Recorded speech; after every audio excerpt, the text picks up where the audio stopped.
Sahabat Fresh Juice, sesaat lagi kita akan mendengarkan Fresh Juice Selasa 30 April 2024 bersama Dr. Robert Reverje dari Denpasar, Bali. Selamat mendengarkan.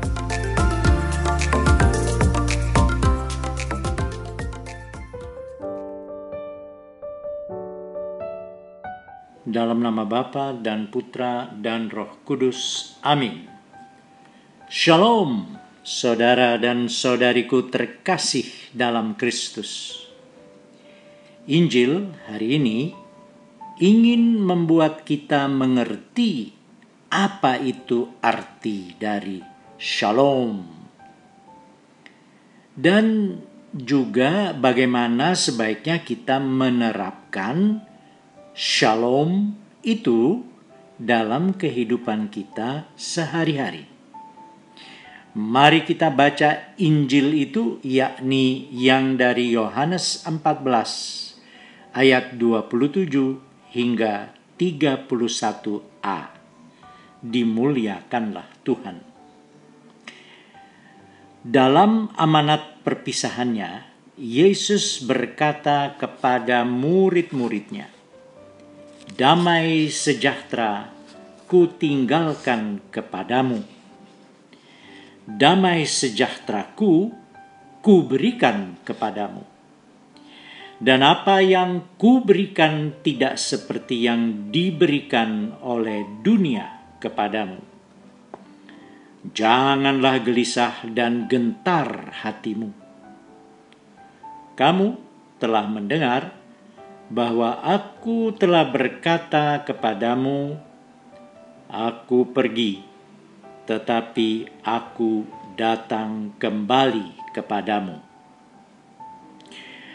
Sekiranya kamu mengasihi aku, kamu tentu akan bersukacita, karena aku pergi kepada Bapa-Ku, sebab Bapa lebih besar daripada aku.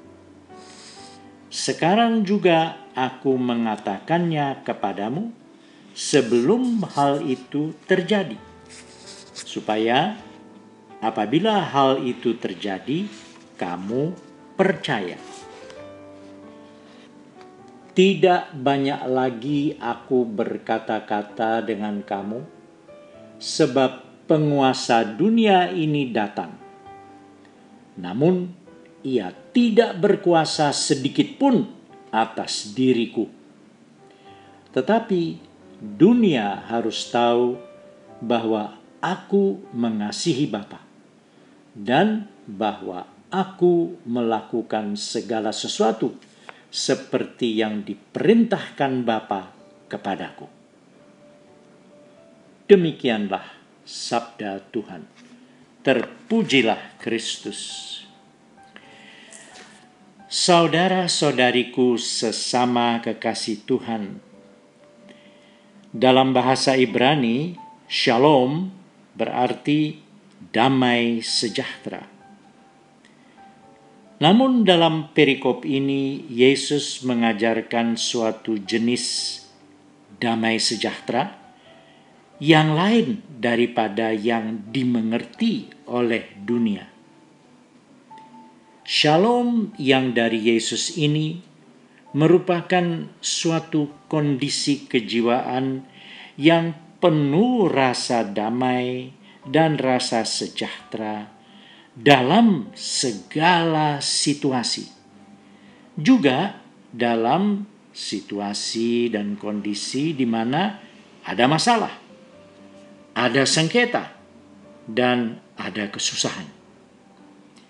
Ya, bahkan dalam situasi permusuhan sekalipun ada shalom yang dari Yesus itu. Setelah rangkaian pemilu kita lewat, kita bisa lihat betapa banyak orang yang mengalami luka batin. Karena apa? Karena pilihannya tidak menang. Mungkin di antara mereka ada yang merasa dirinya kalah dan habis harapan.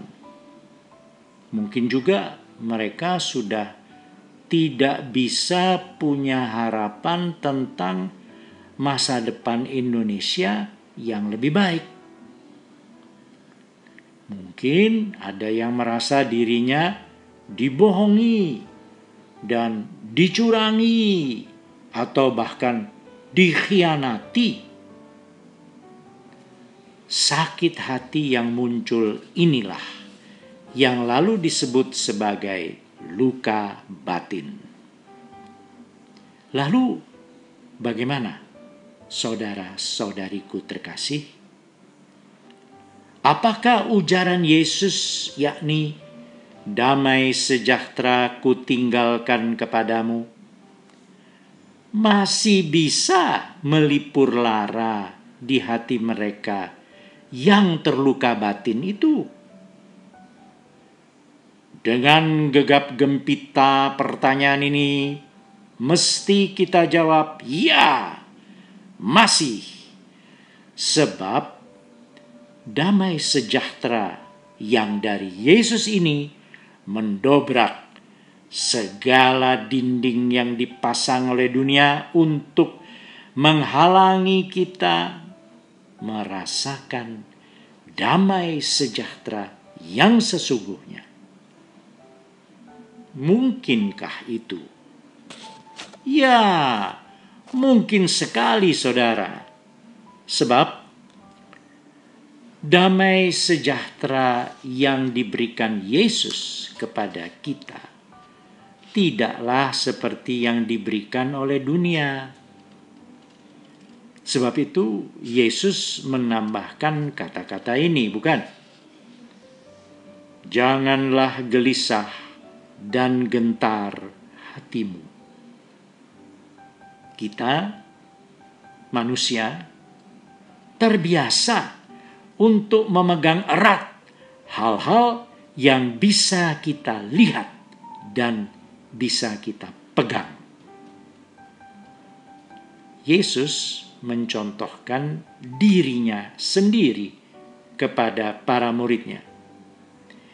Dia mengajari untuk mereka tidak hanya punya relasi kepadanya sebagai seseorang yang bisa dilihat dan dipegang, tetapi Yesus inginkan murid-muridnya punya relasi yang jauh lebih mendalam daripada hanya sebatas kasat mata atau konkret saja.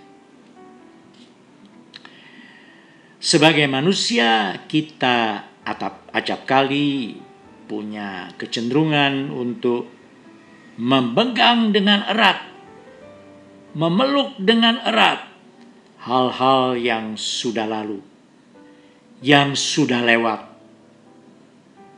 Sepertinya tidak mau kita lepaskan. Seperti juga kepada murid-muridnya, Yesus meminta untuk rela melepaskan Yesus yang pergi kepada Bapanya. Kita dan para murid Yesus itu diminta untuk rela melepaskan Yesus yang pernah kasat di mata kita. Move on namanya.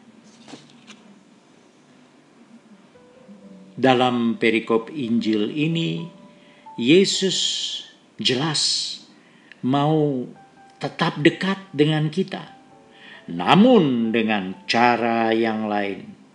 Cara lain yang bahkan membuka suatu relasi yang jauh lebih mendalam dengan Dia. Jalan lain inilah yang menurut Yesus akan membuat kita sungguh-sungguh mengalami shalom atau damai sejahtera yang sebenarnya. Bukan damai sejahtera seperti yang biasanya diberikan oleh dunia. Namun, Damai sejahtera yang seperti ini baru bisa mereka alami dan rasakan jikalau murid-muridnya itu mau biarkan Yesus pergi kepada Bapanya. Ayat 28b. Saudara-saudariku yang terkasih, jika kita masih saja terbelenggu oleh hal-hal yang sudah lewat dan berlalu, kita memasukkan diri kita ke dalam kekinian yang mati, yang tidak hidup, yang tidak shalom, yang tidak damai sejahtera. Amin. Dalam nama Bapa dan Putra dan Roh Kudus. Amin.